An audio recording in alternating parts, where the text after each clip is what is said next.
بسم اللہ الرحمن الرحیم۔ السلام علیکم ناظرین، میں ہوں محمد شیراز اور آپ دیکھ رہے ہیں میرا یوٹیوب چینل برکت اسلام۔ ناظرین، آج میں بات کرنا چاہتا ہوں معجزے کے متعلق کہ معجزہ کیا چیز ہے۔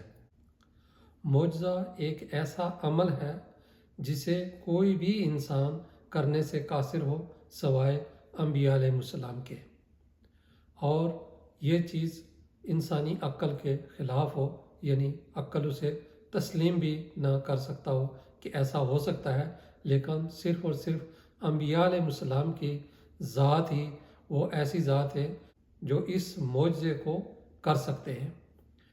جیسے بہت سے نبیوں کو معجزے عطا کیے گئے اپنے اپنے زمانے میں، اسی طرح ہمارے پیارے نبی حضرت محمد مصطفیٰ صلی اللہ علیہ وآلہ وسلم کو بھی معجزے عطا کیے گئے۔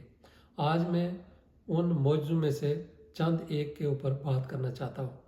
سب سے پہلا معجزہ ہے قرآن کریم کا۔ یہ قرآن کریم ایک زندہ معجزہ ہے جو ہم مسلمانوں کو ملا ہے نبی پاک صلی اللہ علیہ وآلہ وسلم کے واسطے سے۔ قرآن پاک وہ کتاب ہے جو پہلے دن سے لے کر آج تک تقریباً 1400 سال سے زائد کا عرصہ گزر چکا ہے، ابھی تک اسی طرح اپنی اصلی شکل میں قائم ہے۔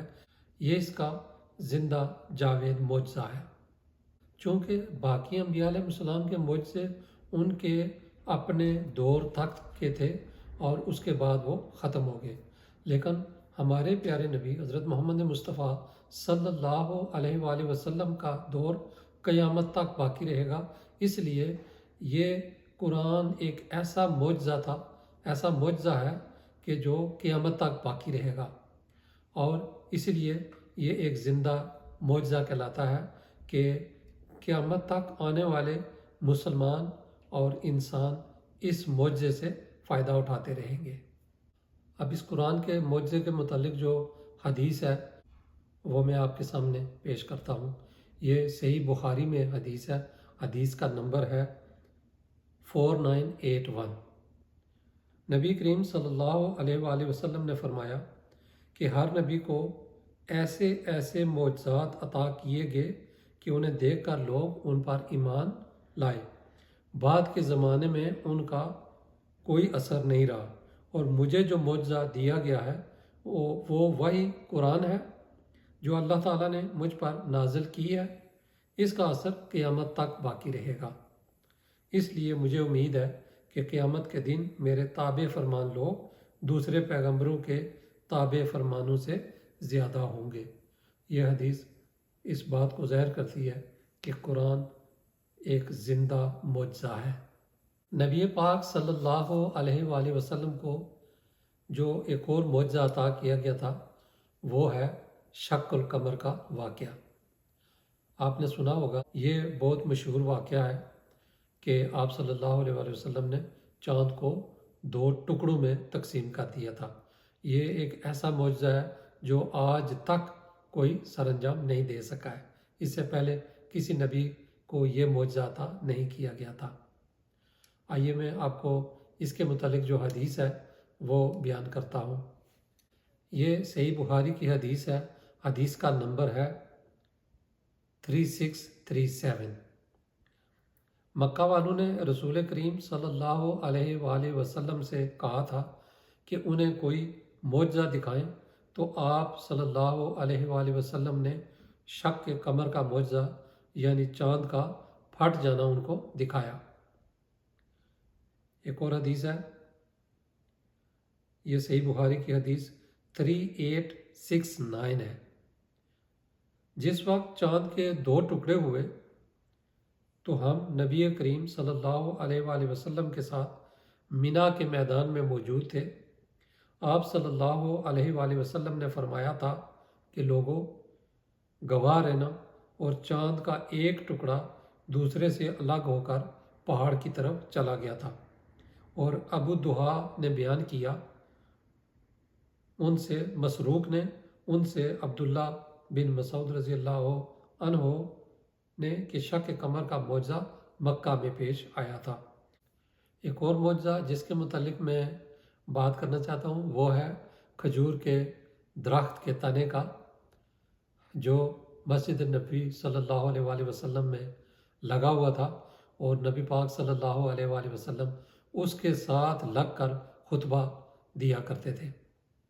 بعد میں جب ایک لکڑی کا ممبر بنا دیا گیا اور آپ صلی اللہ علیہ وسلم جس دن اس ممبر کے پاس اس کے ساتھ خطبہ دینے لگے تو صحابہ نے سنا کہ وہ کھجور کا درخت رونے لگا، اور پھر آپ صلی اللہ علیہ وآلہ وسلم ممبر سے نیچے اترے اور اس کے ساتھ جا کے اپنے ہاتھ اس کے اوپر رکھے اور اس کو تسلی دی، اور اس کے بعد وہ خاموش ہو گیا۔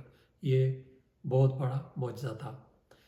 آئیے اس معجزے کے متعلق جو حدیث ہے وہ میں آپ کو بیان کرتا ہوں۔ یہ صحیح بخاری کی حدیث نمبر 3583 ہے۔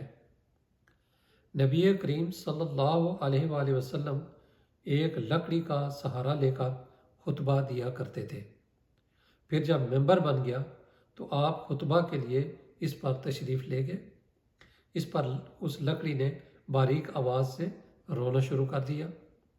آخر آپ اس کے قریب تشریف لائے اور اپنا ہاتھ اس پر پھیرا، اور عبدالحمید نے کہا کہ ہمیں عثمان بن عمر نے خبر دی، انہیں معاذ بن علا نے خبر دی، اور انہیں نافع نے اسی حدیث کی، اور اس کی روایت ابو عاصم نے کی، ان سے ابو رواد نے، ان سے نافع نے، اور ان سے ابن عمر رضی اللہ عنہما نے نبی کریم صلی اللہ علیہ وآلہ وسلم سے۔ تو ویورز دیکھا آپ نے کہ ماشاءاللہ کیسے معجزے آپ صلی اللہ علیہ وسلم نے دکھائے اور کفار مکہ کو، اور تاکہ وہ اسلام لے آئیں اور اسلام میں داخل ہو جائیں۔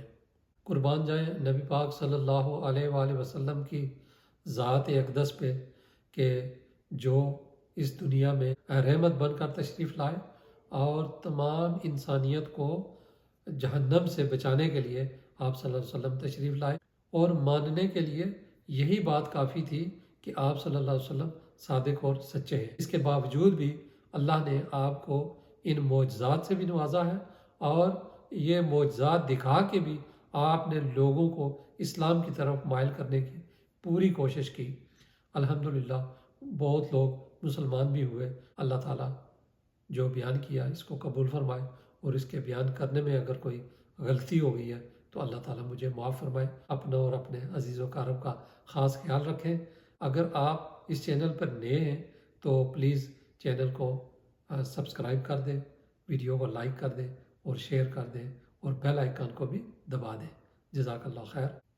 السلام علیکم ورحمۃ اللہ وبرکاتہ۔